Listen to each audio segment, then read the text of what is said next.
E o governo dos Estados Unidos revogou o visto do advogado-geral da União, Jorge Messias.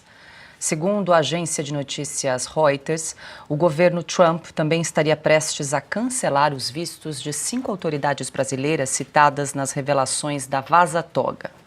São eles José Levi do Amaral, ex-advogado-geral da União, Benedito Gonçalves, ex-juiz eleitoral, Ayrton Vieira, juiz auxiliar do STF, Marco Antônio Martim Vargas, ex-assessor eleitoral, e Rafael Henrique Janela Tamay Rocha, juiz e braço direito do ministro Moraes. Todos são mencionados em relatórios produzidos pela Assessoria de Enfrentamento à Desinformação, criada na presidência de Alexandre de Moraes, no TSE.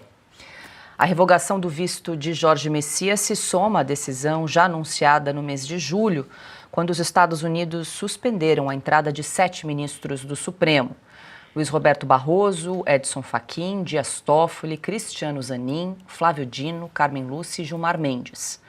O Procurador-Geral da República, Paulo Gonet, também foi incluído na lista.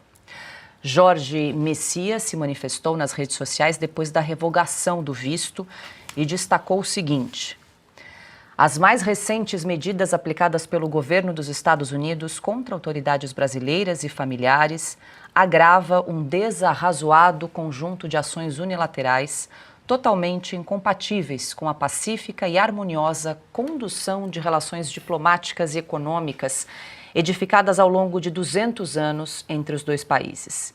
Diante desta agressão injusta, reafirmo meu integral compromisso com a independência constitucional do nosso sistema de justiça e recebo sem receios a medida especificamente contra mim dirigida.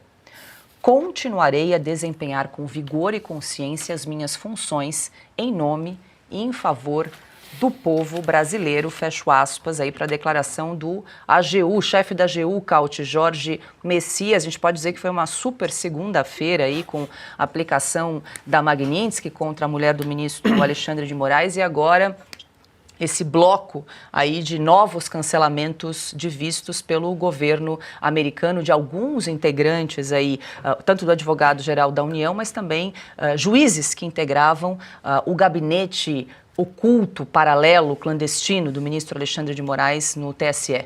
Pois Paula, bom, primeiramente, se o advogado-geral da União, o Jorge Messias, se os ministros do Supremo acham isso tão ilegal, tão absurdo, tão irracional, tão injustificável, peçam então interrupção das relações diplomáticas dos Estados Unidos. Peçam a expulsão dos diplomatas que estão sediados na Embaixada Americana em Brasília, peçam retaliações, peçam reciprocidade, façam alguma coisa, diria dizer, né? Mas não, eles apenas ficam se queixando nas redes sociais, mas cadê as consequências práticas disso? Então, claramente, ou eles têm medo, ou também recorram, né? O famoso, é só recorrer. Se é tão ilegal, é só recorrer. Ainda tem juízes em Berlim, né? E tem juízes em Washington.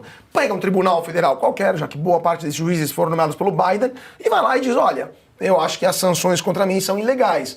Agora, por que que o próprio Alexandre de Moraes não quis fazer isso, né, quando foi sancionado há um mês? Né? Porque quando você começa um processo contra o governo americano nos Estados Unidos, você tem que demonstrar o porquê isso é ilegal. Eventualmente, os americanos vão apresentar provas daquilo, por que eles tomaram essa medida. E isso poderia ser constrangedor para não apenas o ministro Moraes, mas para o governo brasileiro como um todo, porque demonstraria que os processos que foram levados adiante aqui no Brasil são manifestadamente ilegais, que foram cometidos abusos contra os presos do 8 de janeiro, por exemplo, contra o próprio presidente Jair Bolsonaro, contra as pessoas que foram condenadas, abusos desde, como o doutor Messias estava lembrando, desde 2019 até hoje. E isso motivou a aplicação da Magnitsky. Então eles não têm nem a coragem de pedir explicações para o governo americano e contestar nos tribunais competentes, né, as decisões tomadas.